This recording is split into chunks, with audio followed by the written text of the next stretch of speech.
स्वागत है आपका एक बार फिर ब्रेक के बाद। आप देख रहे हैं हमारा खास प्रोग्राम हल्का हलचल और इस प्रोग्राम में हम आपको आपके हल्के में लाइव लेकर जाते हैं और बताते हैं कि आज क्या कुछ खास होने वाला है आज आपके हल्के में। इसको लेकर हमारे संवाददाता प्रवीण आहूजा पलवल से हमारे साथ जुड़ गए हैं और जगदीश प्रजापति कालावाली से हमारे साथ जुड़ गए हैं। प्रवीण, आपके पास सबसे पहले आऊंगी, पलवल की बात करें, क्या कुछ हलचल देखने को मिलेगी पलवल में? अनायत, सबसे पहले बता देते हैं कि जो लगातार पिछले काफी लंबे समय से स्थानीय लोगों को जो परिवार पहचान पत्र बनवाने में काफी दिक्कत का सामना करना पड़ रहा था और बहुत लंबी काफी इसमें त्रुटियां भी पाई जा रही थी। लोग बेहद परेशान थे कि सरकार की ओर से योजना तो चलाई गई लेकिन उसमें त्रुटियां बहुत हैं जिसको लेकर सुधारा भी नहीं जा रहा। वहीं लगातार लोग परेशान चल रहे थे और लगातार जो सरकारी दफ्तर में जा जाकर अपने काम को ठीक करवाने के लिए काफी जदोजहद करनी पड़ रही थी। लोग बेहद परेशान हो रहे थे और लोग बार बार सरकार की इस योजना को लेकर उस उंगली भी उठा रहे थे कि ये चीज जो आपने योजना बनाई है लेकिन इससे कहीं लाभ नजर नहीं आ रहा है। लेकिन अब सरकार कहीं जागने का काम कर रही है। सरकार का कहना है कि परिवार पहचान पत्र को की जो खामियां रही हैं उन्हें अब गांवों में और जो शहरी क्षेत्र में तमाम जिले स्तर पर, तमाम खंड स्तर पर इसको जो है पूरी तरह से इसके शिविर लगाए जाएंगे और शिविर के दौरान तमाम लोगों की जो भी परेशानियां रही हैं उन्हें पुख्ता रूप से उनको दूर करने का प्रयास किया जाएगा। और इसके लिए लगभग अभी तक 6,840 क्रिट पंचायत लोकल अधिकारी यानी कि CPLO की नियुक्ति की जा चुकी है और शहरों में 1800 नियुक्तियों की जो अभी तैयारी चल रही है। वह प्रदेश में 72 लाख परिवार पहचान पत्र बने हुए हैं। इसको आगे प्रक्रिया को आगे बढ़ाने के लिए सरकार की ओर से अभी बहुत जल्द ग्रामीण क्षेत्रों में और शहरी क्षेत्रों में परिवार पहचान पत्र को ठीक करने के, उनकी त्रुटियां दूर करने के लिए जो है अब जमीनी स्तर पर इनके जो शिविर लगाए जाएंगे ताकि लोगों को जो लगातार परेशानी आई है उसको लेकर अब जल्द से जल्द दूर किया जाए। वहीं बात कर लेते हैं लगातार बढ़ते तापमान को, हीट वेव को लेकर लोग तराई करने लगे। एक तो बिजली की सबसे बड़ी समस्या है, ऊपर से पानी नहीं आ रहा। तो सबसे बड़ी बात है कि स्वास्थ्य विभाग में जो ORS का घोल है वो भी नहीं मिल पा रहा और सबसे बड़ी बात है कि वहाँ पे हीट वेव के लिए जो अलग से एक वार्ड होना चाहिए वो भी नहीं बन पा रहा। तो तमाम लोग तराई करने लगे। लोगों का कहना है कि दिल्ली में 52 डिग्री तापमान पहुंच चुका है, हरियाणा में 48 से भी पार जा चुका है।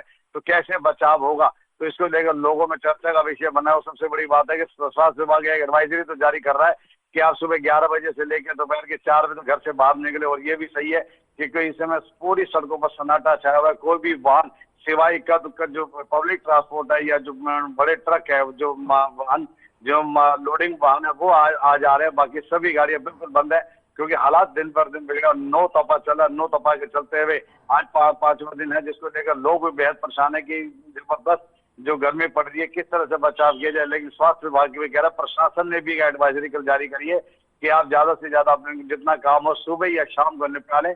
दोपहर के बढ़ते तापमान को देखते हुए आप सभी अपने घरों में रहें क्योंकि लगातार जो तापमान बढ़ रहा है उससे तमाम जो बुजुर्ग हैं, जो बच्चे हैं, उन्हें काफी दिक्कत का भी सामना करना पड़ रहा है। और उसके लिए एडवाइजरी ये जारी करी कि आप सूती कपड़े पहने, पेय पदार्थ का इस्तेमाल करें और अपने साथ पानी की बोतलें रखें। जहां भी हो सके आप कम जिसे कहते हैं कि सफर करें।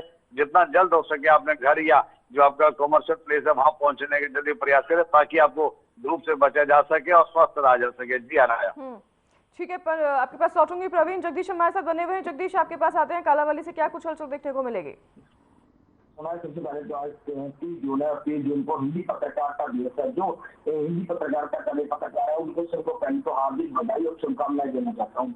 दूसरी बात कर ले मौसम विभाग को लेकर तो कहीं ना कहीं तापमान की बात करें तो तापमान टेम्परेचर जो है 65 की बात करें तो 50 डिग्री पार कर चुका है। कहीं ना कहीं लोगों का जीवन है जो अस्त व्यस्त हो गया। कारकों की सड़कों पर बहता नजर आ रहा है। कहीं ना कहीं प्रशासन जो इलेक्ट्रिसिटी प्रशासन की ओर से जारी किया गया है। अगर बात की जाए स्वास्थ्य विभाग की तो स्वास्थ्य विभाग की ओर से एडवाइजरी जरूर जारी की गई है कि ठंडा पानी पीते रहे। अगर दोपहर के समय घर से बाहर ना निकले और दोपहर के समय अगर फिर भी कुछ जरूरी काम है, छाता या सूती कपड़ा है जो सिर पर गीला करके निकाल के निकले। कहीं ना कहीं छोटे बच्चे और जो बुजुर्ग लोग हैं वह अपने खान पान का खास ध्यान रखे, तली चीजें ना खाए। इसका एडवाइजरी प्रशासन की ओर से जरूर जारी कर दी गई है। लेकिन फिर भी देखा जा रहा है कि सरकारी अस्पतालों में ज्यादातर डायरिया तक उल्टी और दस्त के मरीज हैं जो देखे जा रहे हैं। डॉक्टरों की कमी देखी जा रही है। और बात करें अस्पतालों में जो दवाइयाँ उपलब्ध होनी चाहिए दवाइयाँ भी नहीं मिल रही है। कहीं ना कहीं लोगों को इलाज करवाने के लिए प्राइवेट अस्पतालों में जाना पड़ रहा है। वही अगर बात कर लेते हैं लोकसभा चुनाव को लेकर तो चुनाव जरूर हो चुके हैं। कहीं ना कहीं जोड़ तो उनकी जो राजनीति है वह जरूर चौक चौराव पर पान बीड़ी की दुकानों पर और गाँव में जो चौपाल होती है चौपालों पर देखा जा रहा है। कहीं ना कहीं आपकी जो भाईचारा है लोग बनाकर जरूर बैठते हैं, लेकिन कहीं ना कहीं किसी को होती नजर जरूर आती है कि कोई कांग्रेस को जिता रहा है तो कोई भाजपा को जिता रहा है। इस तरह के जो आंकड़े हैं लोग जो है प्रयास लगाना शुरू हो जाते हैं। कहीं ना कहीं अगर बात करें किसानों की, तो किसानों की और किसान नेताओं की ओर से जो भाजपा सरकार ने जो उन पर एमएसपी ना देने के आरोप लगाए थे, और कहीं ना कहीं जो शंभू बॉर्डर और टिकरी बॉर्डर पर किसानों के साथ अत्याचार होगी, उसको लेकर वो भी बैन डाउन जा रही है। और एक वीडियो जो है उनके ऊपर दिखाया जा रहा है। कहीं ना कहीं किसान नेताओं की ओर से कहा जा रहा है कि विधानसभा चुनाव तक जब वो भी बैन है जो गाँव में जाएगी और लोग किसानों के अत्याचारों को दिखाने का काम जरूर किया जाएगा। कहीं ना कहीं भाजपा सरकार के खिलाफ जो किसान मोर्चे हैं वह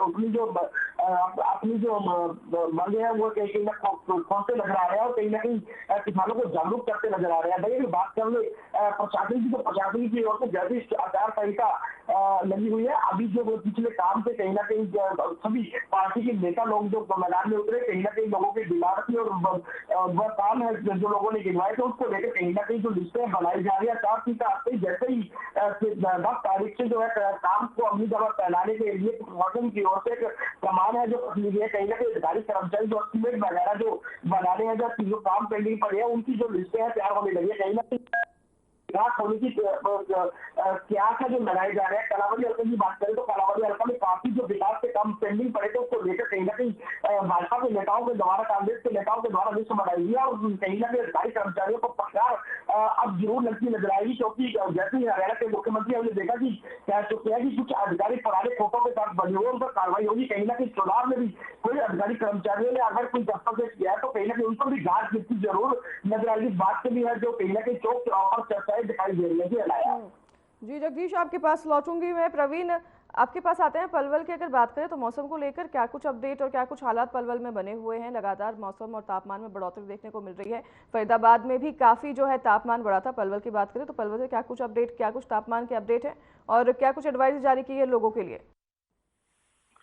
अनया, बढ़ते तापमान को देखते हुए जिला प्रशासन ने आगामी 21 जून को अंतर्राष्ट्रीय योग दिवस की तैयारियां भी शुरू कर दी हैं। लगातार पिछले एक सप्ताह से सुबह 4 बजे से ही तमाम शहर के नुक्कड़ जितने भी नुक्कड़ हैं या सार्वजनिक स्थल है या जो स्टेडियम है, उनमें सुबह से ही योग की प्रक्रिया अपनानी शुरू कर दी है और साथ साथ योग के माध्यम से लोगों को जागरूक भी करना शुरू कर दिया है कि 21 जून को अंतर्राष्ट्रीय जो योग दिवस जो मनाया जाएगा उसको तैयारियां तो की जा रही है, साथ साथ लोगों को जागरूक भी किया जा रहा है। लोगों को बढ़ते तापमान को लेकर बचाव की विधियां भी बताई जा रही है। सबसे बड़ी बात है लोगों को आयुर्वेदा की तरफ लोगों को जुड़ाव देने के लिए भी कहा जा रहा है कि आयुर्वेदा की तरफ जुड़कर चले, क्योंकि ये वो पद्धति है जिससे शरीर को कहीं नुकसान नहीं होता। और इस समय जो लगातार तापमान बढ़ रहा है तो इस समय आप भी आयुर्वेदा के जो दवाइयां हैं या उनको आप सेवन करें, क्योंकि एलोपैथी में कहीं ना कहीं उनको जरूर नुकसान हो रहा होगा, क्योंकि तापमान बहुत बढ़ चुका है। लगभग 50 डिग्री के आसपास हम पहुंच चुके हैं और आगामी समय में भी कुछ भी हो सकता है। अभी तो ट्रेलर है और कहते हैं कि अभी तो जून और जुलाई बाकी है, तो इसको लेकर तमाम जो योग की जो तैयारियां भी चल रही है। लोगों को हम मौके पर भारी संख्या में भीड़ भी देखी जाती है और सबसे बड़ी बात है लोगों का रुझान जो है वो योग की तरफ बढ़ा है। लोग खुद भी अब कहने लगे हैं कि अगर स्वस्थ रहना है, क्योंकि विदेशों में लोग अपने स्वस्थ रहने के लिए बहुत अच्छा पैसा खर्च करते हैं, लेकिन हमारे हिंदुस्तान में जो लोग अपने स्वास्थ्य के ऊपर ध्यान नहीं देते हैं, लेकिन उसको उस प्रक्रिया को अपनाने के लिए अब लोगों में जागृति आने लगी है। लोग जब से कोरोना का संकट था उस समय भी लोगों ने योग प्रक्रिया को अपनाया था। अब फिर वो दौर आ रहा है कि लगातार जो तापमान बिगड़ रहा है, लगातार जो पर्यावरण में जो बिखराव आ रहा है, पर्यावरण में सुधार नहीं हो पा रहा, क्योंकि ये सब मानव की कमी है। उसको लेकर अब लगातार इससे बचना भी बेहद जरूरी है। उसके लिए कहीं ना कहीं और सबसे एक बात एक और देखने को मिल रही है कि जो जहाँ पर सुबह जो योग क्रिया कराई जा रही है वहाँ पर्यावरण को बचाने के लिए भी जानकारी दी है। लोगों को बार बार कहा जा रहा है कि हरियाणा में अगर 2 करोड़ की आबादी है और एक घर में अगर 5 लोग हैं, अगर 2-2 पेड़ लगाएंगे तो आने वाले 5 सालों में कितने पेड़ होंगे वो खुद गिनती कर सकते हैं। और ये भी कहा जा रहा है कि हर व्यक्ति घर में से 2-2 पेड़ जरूर लगाए, क्योंकि पेड़ लगाएंगे तो हम अपने पर्यावरण को बचा सकते हैं। लगातार ग्लोबल वार्मिंग भी बार बार चेतावनी भी आ रही है कि आपको खुद भी प्रयास करने होंगे, तो उसके लिए तो ये तमाम जानकारी भी दी जा रही है। जी अनाया जी, दोनों तरफ से जो है कदम उठाने होंगे लोगों को भी और प्रशासन को भी। पेड़ लगाएं तो पेड़ फिर नहीं काटना, ये भी प्रशासन की बहुत बड़ी जिम्मेदारी है, क्योंकि लगातार जिस तरह से पेड़ कट रहे हैं, लोगों के लिए रहने के लिए जगह बनाई जा रही है, उससे भी काफी बड़ी मुश्किलें सामने आ रही हैं। तो आप दोनों का बहुत बहुत धन्यवाद हमें तमाम जानकारी विस्तार से बताने के लिए, दर्शकों तक तमाम जानकारी और अपडेट पहुंचाने के लिए। फिलहाल इस कार्यक्रम में हमारे साथ बस इतना ही, आपसे लेंगे विदा, नमस्कार।